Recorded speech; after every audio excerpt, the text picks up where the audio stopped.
આ સમજાય નહીં ને. અને કાંઈક બાપુ ઇતિહાસ હજી ધરબાયેલા પડ્યા છે, હજી તમને ને મને ખબર નથી. દેવાયત પંડિત બાપુ હજારો વર્ષ પહેલા તમને ને મને કહી દીધું કે આવો સમય આવશે. એવો દેવાયત પંડિત દેવલ દેને ગોતવા નીકળ્યો ને, અને રથ લઈને 750 સેવક ભેળા છે, અને મજેવડીના પાદરમાં ગયા ને બાપુ રથનો ધરો ભાંગ્યો. એ રથનો ધરો ભાંગ્યો એટલે સેવકોને કહે છે કે આ ગામ કેવું છે કે મજેવડી, કે અહીંયા જાઓ ને કોઈક લુહારનું ઘર છે, અને એ જો આ ધરો હાથી દે. એટલે શિષ્યો 2-3 ધરાને કાઢીને લઈ ગયા, અને અહીંયા દેવ તણખીની દુકાન, દેવ તણખી બેઠા છે, કોડ ખુલી છે, કામ ચાલુ નથી. એ કે આ ધરાને એક હાથી દો ને. એ કે ભાઈ આજ ધરો નહીં હંધાય, કારણ કે આજ 11 છે, આજ તો મારે અગતો છે. અરે ઈ કે અમારા ગુરુ મહારાજનો રથ છે, 750 સેવક ભેળા છે ને દેવાયત પંડિત છે. એ કે દેવાયત પંડિત હોય તોય ભલે ને એમના કોઈ હગાવાલા હોય તોય ભલે, ઈ આવીને જો આ ઘણ ઉપાડે તો કદાચ હું અખતરો કરું, બાકી હું ઘણ ન ઉપાડું. સેવકો આવી અને દેવાયત પંડિતને વાત કરે છે. દેવ તણખી એમ કે છે કે મારે 11 નો અગતો છે, હું આજ કોડ માંડું નહીં, અને તમારા ગુરુ જો ઘણ ઉપાડે તો એ કે આવું. એ કે હાલો હું આવું. દેવાયત પંડિત ત્યાં આવ્યા અને કીધું તમે ઘણ ઉપાડશો? તો કે હા. એ ધરાને બાપુ ધખાવા મૂક્યો, લાલ ચટકડી જેવો બાપુ થઈ ગયો, ને 2 છેડા એરણ ઉપર મૂક્યા અને કીધું મારો ઘા. અને એક ઘા જ આમ માર્યો ને બાપુ એરણ વહી જઈ પાતાળમાં. અને દેવ તણખીએ પગ લાંબો કરીને ઘોટી ઉભા થાય, ધરો રાખીને કીધું મારો મારો મારો નકરા થા નહીં આવે. વિચાર કરજો, ઈ ઘા માર્યા, ધરો હાથી દીધો, બધું થઈ ગયું, પણ દેવાયત પંડિતના હાથમાંથી ઘણ પડી ગયો કે આ મહાપુરુષ કોણ છે. કારણ કે ઈ તો બાપુ એવો દેવાયત પંડિત, એને પાવર ન હોય. આજની વાતો બાપુ તેદી કરી છે, એનું ભજન કેવડું છે, અને એનો ઘણ મારેલો બાપુ દેવ તણખી ધરો હાંચ્યો તો એ દેવ તણખીનું ભજન કેવું છે. કોની પાસે ઇતિહાસ બાપુ? આવા ઇતિહાસ તો કાંઈક ધરબીન પીડ્યા છે. અને પછી દેવાયત કે છે કોણ છો તમે? એ તો કે હું આ ગામનો લુહાર છું, લોટા ટીપું. એ કે નહીં, હું દેવાયત પંડિત બોલું છું, તમે કોઈ મહાપુરુષ છો, મને ઓળખાણ કરાવો. એ કે ઓળખાણની વાત પછી કે તમે જાઓ ચિંતા. એ કે દેવલ દેને ગોતવા. એ કે સરનામું છે? એ કે સરનામું જ નથી. તો કે ક્યાં જાય છે?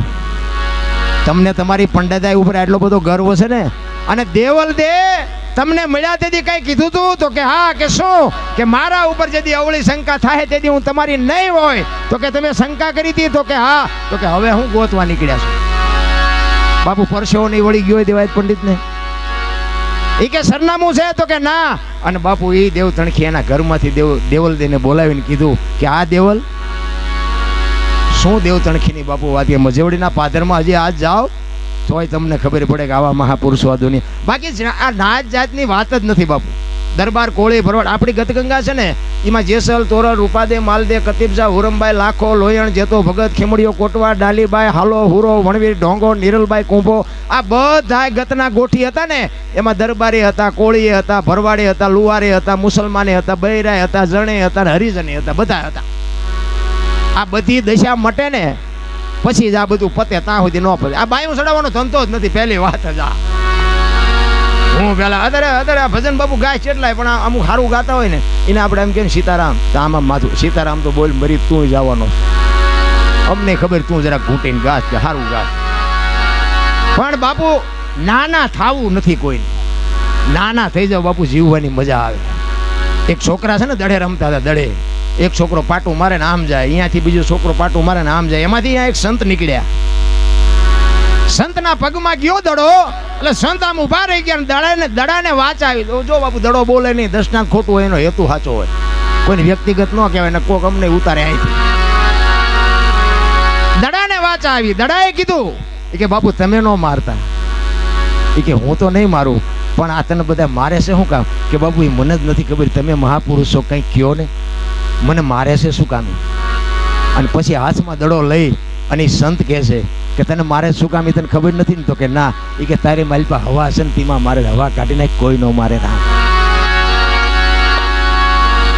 તમારામાં મારામાં થોડી થોડી બધા નામ નથી.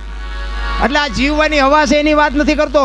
ઈ હવા વહી જાય તો લાકડા ભેગા કરે, ઈ હવાની તો જરૂર છે, પણ અમુકને પૈસાની હવા છે, કુટુંબની હવા છે, પ્રતિષ્ઠાની હવા છે, સંપત્તિની હવા છે, થોડું ઘણું ભગવાને રૂપ આપ્યું એની હવા છે, ઈ કાઢી નાખો. અને હવા એનો હું તો અક્ષર કરો તો વાહ થઈ જાય, તમારી હવા નીકળી જાય, આ દુનિયામાં વાહ વાહ થઈ જાય હેરા. પણ હવા ના જ ભરેલા મારી નાખું, તોડી નાખું, ચિંપા જાશો મારી અમે અમારા રોટલા કઈ જીવવાય દો. આવલી 500 ની 1000 ની નોટો બંધ થઈ, અમે બેંકની લાઈનમાં ઉભા. એક મારી માયા હતો ને એ આગળ વ્યો ગયો, અમારી લાઈનમાંથી નીકળી નાગરી આવ્યો. એટલે મેં ભલે જાય, અમે એક જણો જોઈએ. હું અમારા ગામના કોળીના છોકરા 2-3 હતા ને, એ લાઈન કે અમારા ગામના દરબાર ઉભા છે, શું કે આ મારી વ્યો છે, આ બધા આમ થામતા ઉભા છે. એ કે દરબાર હોય એના ઘરનો. એટલે મેં કીધું પણ ભાઈ હું તમને કાંઈ કહેતો નથી, તમારા બીજા હગા હોય તો બોલાવી લો ને, આગળ અમારો વારો આવો એટલે આવશે ને કાલે આવશે. એ કે દરબારો આમ કર્યું ને તેમ કરીને ઉપાડો લીધો છે ને દરબારોના આમ ફલાણું ઢૂંગું જેટલું બોલ્યો ને, પછી મેં એને હળવેક લઈને કીધું તું થોડોક મોડો ભેગો થયો બેટા, હવે સુઈ રહ્યા છીએ, શું ધરવાઈ દો, નકર ઝઘડા ચમ કરાય ને ઢોકા ચમ મરાય ને એ અમારી નિયાળમાં ભણવા આવવું પડે. છૂટ્યા છીએ, છોડવા દો. પણ આ જગત બાપુ કરવા નથી દે, કારણ કે અધૂરા પહેરે લુગડા વાંચું કરે અજબ, ઈ રાજા નમન રીઝવેન ગોલા કરે ગજબ.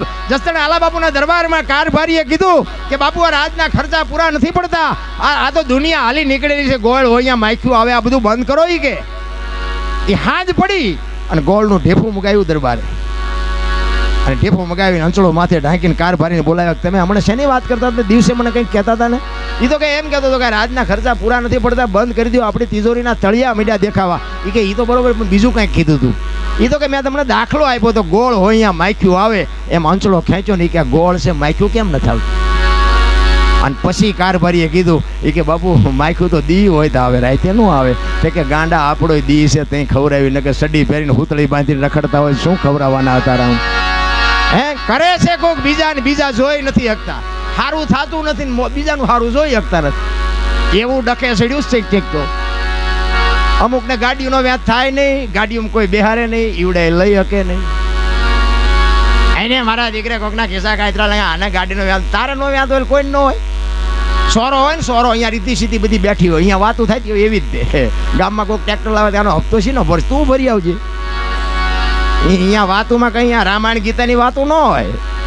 આને એ કે પ્રકાશભાઈ ને ઘઉં નતા થવાના, એટલા બધા ઘઉં ચમ થયા? હવે તારી ઘોડે સુલાઈને આજમણીમાં ટાંટિયા ભરાવીને બીડીઓના હાથા થોડા કર્યા, રાતે પાવડો ખંભે કર્યો અને ઘઉં ન થાય, પણ જોઈ જ નથી શકતા. આટલું થવું જ ન જોઈએ. અને એમાં કોક ને કઈક નુકસાન થયું હોય, હા ઈ જ લાગનો છે, એને આવું જ થવું જોઈએ, જાણે ચમ એના ઘરમાં જ પીવી ગયું. અરે બાપુ આ જગત છે ને, જગતને કોઈ મારો કહેવાનો અર્થ એ છે કે માર્ગે આ તમે વિચાર કરો, કચ્છનો બારવટીયો જેસલ જાડેજો સતી તોરલના પ્રતાપથી જે માર્ગે ચડ્યો, હવે એક બારવટીયો બજારની માલિકો નીકળે અને બારીઓના બારણા ફટોફટ બંધ થતા હોય, અને ઈનો ઈ બારવટીયો જેથી બાપુ ભક્તિના માર્ગે ચડ્યો, તેથી આ દુનિયા એની માથે શું કરી છે? સતી તોરલના કપડા માથે લઈ અને નદીએ ધોવા નીકળ્યો ને, તેથી પ્રજા આમ બેઠેલી ને એ કે આ જો આ ઓલા જેસલ બારવટિયા જાય, જો એમના બૈરા લુગડા ધોવા જાય. ઓલો જેસલ મનમાં હળગી જતો તો હવે કરવું શું? આ પ્યાલા ભેગા થયા હોત તો આ દીકરા મારાના સરનામાં નો ભૂહી નાખ્યા હોત. સતી તોરલે જાડેજાને બાપુ આજ ભલામણ કરી હતી. એનો જ્યાં બાપુ ભજન છે ને વાતું પડી છે, એમને ભજન નો થઈ શકે. તમારે લખવું હોય કોઈ પણ ભજન હોય, કોઈ પણ સાખી હોય, બાપુ એમાં સંતોએ પોતાના જીવન હોયમાં છે, તમને મને બતાવ્યું છે.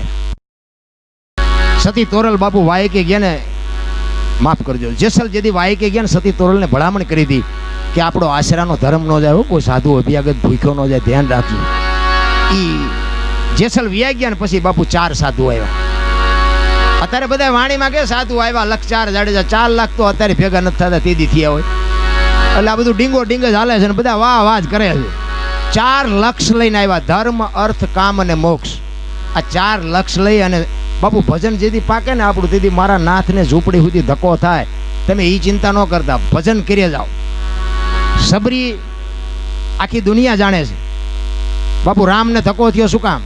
બસ એને ના મારે તાર હતો, કાંઈ વેલો મોડો આવે, મારો ગુરુ બોલ્યો છે આ રામ આવે, અને બાપુ જાવું પડ્યું ત્યાં. એમ કરીએ જાઓ. એને બધી ખબર છે આ દુનિયા શું કરે છે. મારું નામ લે છે એ ખબર છે, મારા નામ ઉપર ધતિંગ કરે છે એ ખબર છે, મારા નામ ઉપર આવડા આ ખિસ્સા કાતરે છે એ ખબર છે, પાપ કરે છે એ ખબર છે. ઘણી જગ્યાએ અમારે પ્રોગ્રામ હોય ને, પછી ગાયોના ઘાસચારા હાટું પ્રોગ્રામ કરવાનો છે. અમારે નારાયણ પેજારો હોય ત્યારે એમ કે ગાયોના હાટું તે પછી ખૂંટિયાનું શું થાય છે? નકરી ગાયોના જ પ્રોગ્રામ ને વાતે સાચી નહીં.